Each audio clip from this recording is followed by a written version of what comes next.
He, Alula, came upon them, holding spears and mattocks and axes, and they met in a place called Kofit. A traditional biography of Ras Alula.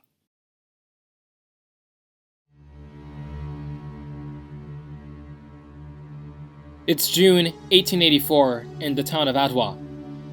Emperor Johannes has just finished negotiating with representatives of the British Empire, finally ending a, quote, Cold War between Ethiopia and British-controlled Egypt. The treaty's terms are for the most part pretty straightforward, and they give the British Empire much-needed stability on an otherwise uncertain frontier, while giving Emperor Johannes not just closer to a victorious war against Egypt, but also a diplomatic, geopolitical, and economic victory.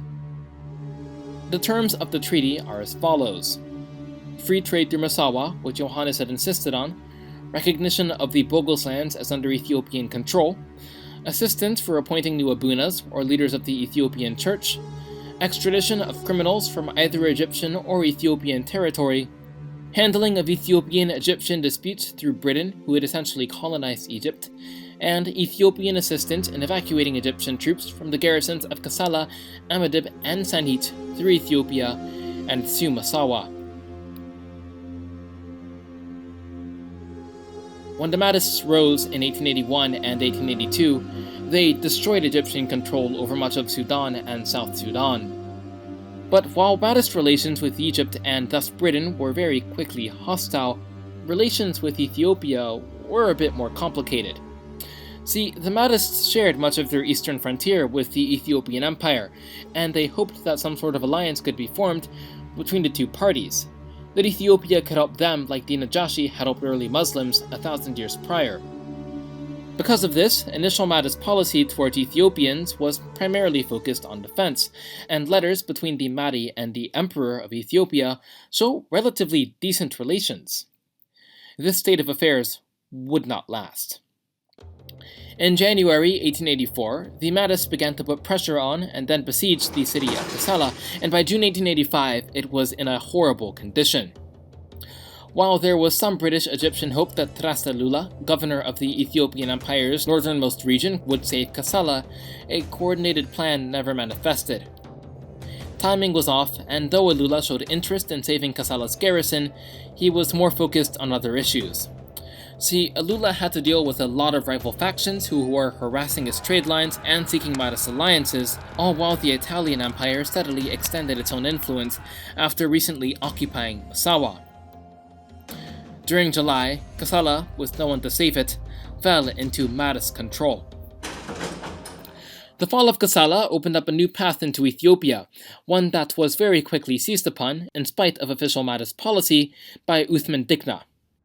The reason for Uthman Dikna's advance towards Ethiopia is unknown, and while some speculate that he wanted to extend influence without mounting a proper invasion, others speculating that he wanted to spread religion, there are people who also believe that he knew that Ras Alula posed a threat and wanted to nullify him, or wanted to invade Ethiopia in an aggressive campaign outright. The point is that he advanced, and that orders for his withdrawal arrived too late to do anything about. Uthman Dikna was at Kufit by mid-August, and Alula, aided by Banu Amir allies, would defeat him there a month later. Alula, as a result of defeating the Mahdists, became the dominant native power of that frontier. But while this battle helped Alula stabilize himself and his sovereignty in the turbulent regions of the Northern Horns, it also marked the first major and direct battle between a significant Mahdist and Ethiopian general. A new front to the Mahdist War had just been properly opened, and any previous hope of cooperation between Johannes and the Mahdist Khalifa was now dashed.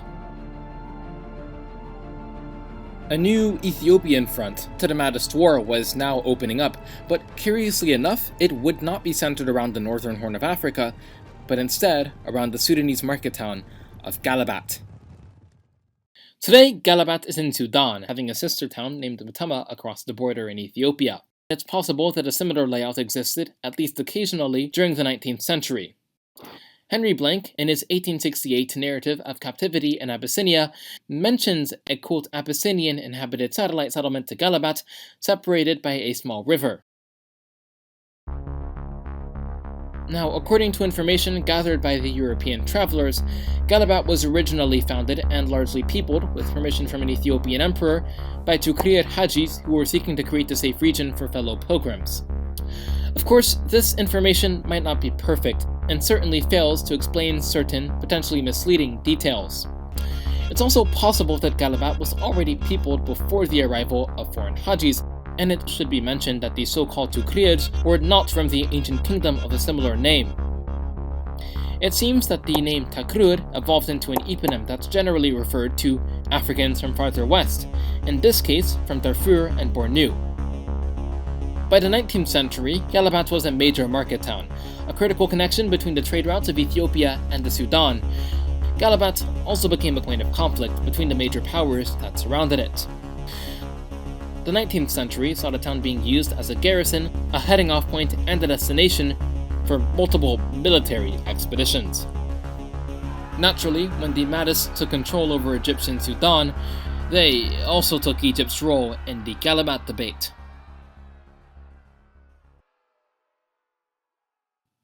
According to Haggai Ehrlich, a historian who has mastered this tumultuous period in world history, Johannes ceded his 1878 claim over Gallabat in an attempt to establish more cordial relations with the Mahdists. Whatever good this did would be short-lived. The Huet Treaty clearly outlined that Ethiopia was to help evacuate Egyptian garrisons, and while Gallabat was not explicitly mentioned, it still was a garrison that needed help, and Johannes, wanting to curry favor with the British, very well might have requested that it be aided. Gallabat began to feel Mahdist pressure in 1884. In November 1884, Tekle Haimanot and the Egyptian garrison at Gallabat launched a dual assault on the besieging Mahdists. Sources claim that this attack was successful, but details are a bit muddy here.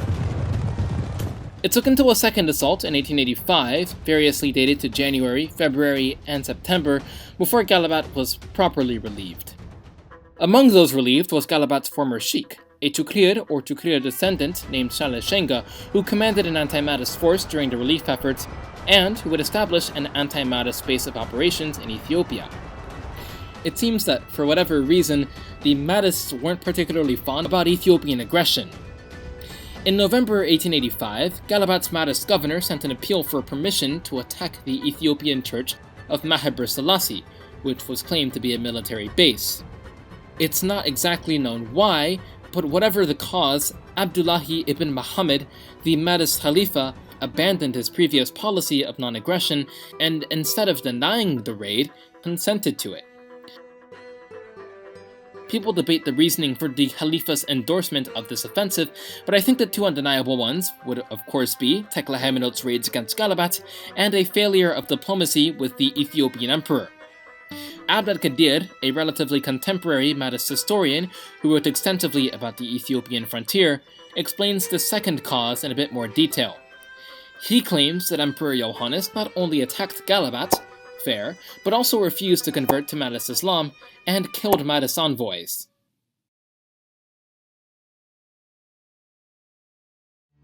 And from this it is clear to anyone who has the fire of God in him that fighting the Ethiopians today is not only a legal option, but a major duty. A Mahdist manuscript published as the embroidery embellished with the good news of Johannes, king of the Abesha. Okay, so because Ethiopian, Mahdist, and European sources conflict both between each other and within themselves, details are, again, a bit unclear here. I'd assume that a part of the reason for this constant source conflict was that each combatant had to maintain their decisions were justified, while Europeans, even those like Joseph Oherwalder, von Slatin, and Sir Reginald Wingate, who were literally inside the Mahdist state, still ultimately were going off of second-hand information. The following is an attempted reconstruction of the events considering secondary and primary sources. The raid on Mahdist Selassie occurred in 1886, and in January 1887, Tekle Haimanot responded, vengefully. The Negus, spurred on by Shaleshenga and accompanied by the Hamran Sheikh, Igail, launched an assault against Gallabat with an army variously estimated at being 60 or even 100,000 strong. The local garrison of 6,000 or 16,000 Mahdist soldiers was killed. The Mahdist commander of Gallabat, was killed. Gallabat was looted, and then it was burnt. Tekle then pushed farther into the province of Gadarif before returning to Ethiopia, and get this, sending 4 hides of sand to the Mahdist capital of Omdurman. The hides were accompanied by a note that I'll paraphrase. "I have as many soldiers as I do grains of sand. With them, I will conquer Sudan." Now, though last-minute peace efforts were made by the Mahdist Khalifa, January 1887 was a big month in Ethiopian history. Tekle massive raid was contemporaneous to the battles of Chalenko and Dogali, and both of these conflicts were tied to other priorities for Ethiopia's emperor. Chalenko was part of Menelik's broader expansion campaigns to the south, southwest, southeast, and east. And in Johannes' eyes, these expansions created a man who was increasingly powerful when compared to himself, and correspondingly decreasingly reliable. Dogali, on the other hand, was the result of Italians and their influence on Ethiopia's north, northeast, and northwestern frontiers. Italy posed an additional problem in that they also had access to guns, a commodity that Ethiopian lords often wanted. There was a risk here, and it was a very sensible risk to fear, that Italian diplomats might form alliances with Ethiopian nobles through promises of things like guns. And though Ras Alula firmly established himself as an ally of the emperor, he had just fought at Dogali against the Italians, Negus Menelik, he was a different story. With this in mind, one can understand why Johannes might not have given the developing Mahdist crisis as much attention as it probably needed given hindsight. Dealing with the Mahdists was left to regional commanders, including Tekle, whose policy was to continue putting pressure on Gallabat. Here, he was playing a game that he couldn't win. The Mahdists, you see, had an ace up their sleeve, a very skilled general named Abu Anja. Abu Anja was perhaps one of the greatest generals that the Mahdist state would ever produce. In the vein of Ras Alula, he was a man of humble origins who had distinguished himself in combat and who was put in command of a very, very, very important post. While Ras Alula was given the Merebelas province to command, Abu Anja, leading an elite force of soldiers named the Jahadiya, who were extracted from the smaller and less Abrahamic societies of the Sudan, was given orders, after winning a campaign elsewhere, to man the garrison at Gallabat. Now, I want to briefly interject here, because while we often view the Mahdist War through the lens of the British and the Italians, the fact that the Mahdists were willing to send Abu Anja, who by all accounts was a very important general, to Gallabat on the Ethiopian frontier, shows that the Mahdists, they had a different perspective on the war. It shows that they thought of the Ethiopians as a legitimate and major threat, and I think that that is something that people should keep in mind when they discuss and consider the Mahdist War. Anyway, with Johannes and many of Ethiopia's best armies up north, Abu Anja really had a perfect opening for an invasion. He would leave Gallabat in January 1888 and pushed into the Ethiopian province of Debre. Tekle, sending for help from his emperor, awaited this army just north of Lake Tana. The march through Ethiopia's mountainous terrain was brutal for Abu Anja's soldiers, many of whom suffered from exhaustion, probably I'd assume due to the high elevation and deadly assaults from Ethiopian commoners. Finally, probably on the 18th of January, Abu Anja, who had sent scouts ahead, located and met Tekle on the plain of Debra Sin. O Lord, the pagans have invaded to preserve, thy sacred shrine they have profaned, Gondar they have laid in ruins. A letter from Gondar's clergy to the Emperor Johannes, retrieved from Haggai Erlich's political biography of Ras Alula. The exact details surrounding the actual battle are a bit obscure. The most detailed accounts available to me come from the aforementioned authors Abd Kadir, Karl von Sladen, Joseph Ohrwalder, and Sir Francis Reginald Wingate. Each is a bit conflicted on certain details. As such, take this as a pretty punitive reconstruction of the battle. Wingate claims that Tekle may have had some 200,000 Ethiopians on the battlefield, but also adds that many of these people were unarmed. Since 200,000, at least to me, is a doubtfully large number, I'm going to assume that the quote many who were unarmed referred to female and child camp followers who were often known to double estimates of Ethiopian soldieries. I will therefore give Tekle about 100,000 active soldiers for this battle. We have better estimates for the size of Abu Anja's army. Both Wingate and Oherwalder give 80-something thousand soldiers under Abu Anja, but Sladen gives a more detailed description of about 60,000, 15,000 riflemen, 45,000 spearmen, and 800 cavalry. I think that it's plausible that the 60,000 was a legitimate Mahdist force that was deployed, but was a Mahdist corps, and was bolstered to 80,000 by numerous recruited allies, briefly mentioned both by Oherwalder and Wingate, but of course, this is just a proposal. Now then, for the actual battle. Abd-al-Qadir gives the most detailed description of the organization of Abu Anja's army. He says that the army was split into 4 lines. His elite rifle division in the front, Abu Anja and his personal guard being in the center and behind the 3rd Division, and behind these being various sword and spearmen. The cavalry, presumably split into 2 forces of 400, were placed on each wing of the Mahdist army. Formations of the Ethiopian army are unknown, but since Tekle is known to have chosen this terrain, it can be assumed that he chose terrain where a traditionally favored crescent formation was adopted. Now for the actual battle.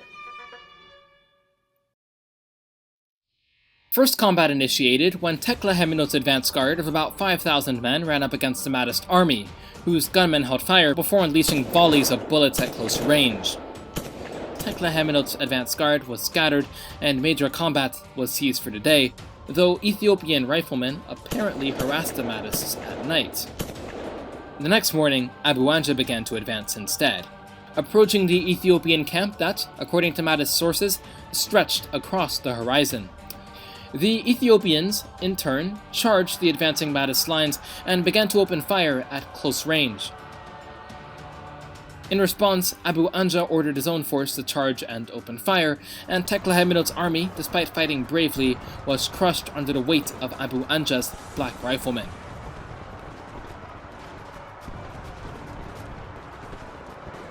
The Ethiopian camp was abandoned and captured by the Mahdist army, who continued to chase some Ethiopians into hills, mountains, and a river where some drowned.